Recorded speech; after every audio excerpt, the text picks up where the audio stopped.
Tom. And I'm Molly. Welcome to Forensic Gameology, hosted by ForensicGameology.com. Reviews for science. In 7 minutes or less. Star Trek the deck building game, this particular one is the next phase edition. So I think it's the third that came out. And it's a deck building game with a Star Trek theme. It's really all in the title. If you've played deck building games, you'll be familiar that you are trying to acquire cards to make your deck better so that each time you shuffle your discard pile into your draw pile, you'll have a better deck than the one that you played with last time. Let's jump right into simplicity versus complexity. This game it's a simple enough deck building game. Yeah, I would say it's pretty simple. It has a couple things you can fight things, or I guess encounter, not necessarily fight. Sometimes you fight, sometimes you just encounter things. And you can purchase, and the order does matter on what you do that, because sometimes this can affect what you do. But other than that, I mean, you can get rid of one of these cards and bring a new one out. It's simple. It's a pretty simple game. I think this is pretty simple if you're familiar with deck builders. The battling is just a little weird to me, and I often refer to the rule book. Sometimes when you, like for instance, you can try to fight or use your diplomacy to acquire the USS Enterprise. This one might be the C. And so there's the USS Enterprise C. There's a lot of different things you can fight, or events will make you have a group fight, like a big battle. And it's just a little complicated for me. So for a casual gamer, I still think they'd be able to get it. It's simple enough, but it will make you go to the rulebook for a time or two. We already did simplicity. Luck versus strategy. I think this game is all luck. You have these cards that come out, and this generally gets clogged with bad cards. And so what one good card comes out, and on whose turn does it come out? Mine, or yours, or yours, or yours. And if it does that, then you get the card, and it's great, and you are probably going to win. There is some strategy. Do you go money? Do you go diplomacy? Do you go fighting? So there is some strategy in what you want your deck to be geared towards.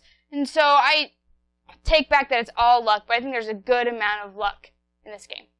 I think this game does have its luck, but you can mitigate it because if there is one good card in the field here, you can kill it. You don't get to buy it, but you can just put it in the discard pile and replace it. And so if there's a card you can't afford, but you know someone else can, wipe it out. No big deal. But I mean, like Molly said, whenever I've played, I think I've won, and it's always been lucky. Like, I got the card that let me trash first. Is it the communicator badge? No. It's one of these that lets you trash, like, pretty much every turn, and it's amazing. And I just happened to get it first. Yes, level 2 diagnostic. But, I mean, there is strategy as to, do you try to let other people sweep through this deck, and then you pick up the ones they leave behind that they couldn't get? You can try to cherry pick whatnot. There's some strategy, but all told, I think it's a great balance.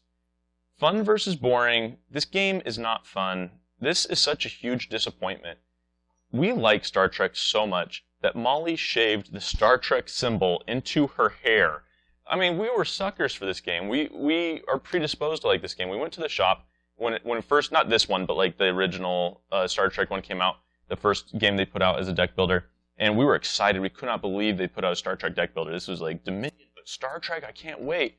And they didn't have it at the shop, and no one had ever heard of it. And we're like, what? That's weird. No one's heard of this game. It's Star Trek Deck Builder. It has like this great license. What are you talking about? You never heard of it.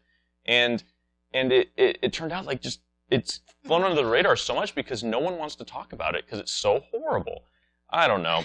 I just like there are so many bad cards in this deck. Like there's some really good ones. Benjamin Maxwell, I remember him from the Kardashian episode before Kardashians were like a major race. I was like, man, that was such a good episode. I really enjoyed it. There's just you get all the main characters, you get Data, you get in this particular, in the Next Generation, you get like Data and Picard and like alternate universe Picard, and they're so cool. But I mean, it's just such a crapshoot of do I try to go here and get killed? Does somebody get a lucky draw and they get a really cool ship and I'm getting destroyed? I don't know. I feel like I haven't really talked about the game as much as I've talked about my disappointment with it.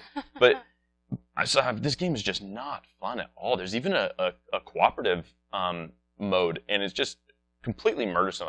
It's murderous, I mean to say. I just feel like they had their the first box and they didn't play test it very well, so they put out a next one and still didn't play test it. They put out this one and it still sucks. Like they're just terrible. And I often don't rant this much about games, but wow, it's horrible. I would have to agree. This game is awful. I'm super disappointed in this game. It had so much potential, like Tom said, and then it has just bombed for me. I think one of the big things is there are 5 or 6 copies of each card, at least each of the bad cards. Yeah. And so it just clogs, like I said earlier, just clogs this, and you can put one underneath every time. It's just bad. And so that makes it so you don't want to buy anything. So you think, okay, well, I've got all this money, but there's nothing good. And so you don't want to buy anything. And you could buy more money, but to do what? To buy what?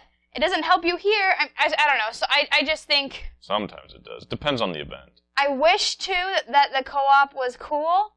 You're against the Borg. The Borg, How cool I know, is you're that? fighting the Borg, and you get assimilated, and it's super hard, and it's impossible. Not just super hard, just impossible. We just died. Multiple times. We've just died. And so it's just, I'm done with this game. Let me just say that it was something that Molly brought up made me think that this is lazy game design, that they made just a bunch of duplicate cards that nobody wants. Anyway, I would give it a 2. 2. Really? Look at that. Yeah. I'd give it a 2 on the Board Game Geek rating. Every time we get to multiples of 500 subscribers, we give away a free glitter painting of your favorite geeky thing. So make sure to subscribe now. It could be you that wins. Star Trek deck building game, The Next Phase. We've presented the evidence. You be the judge.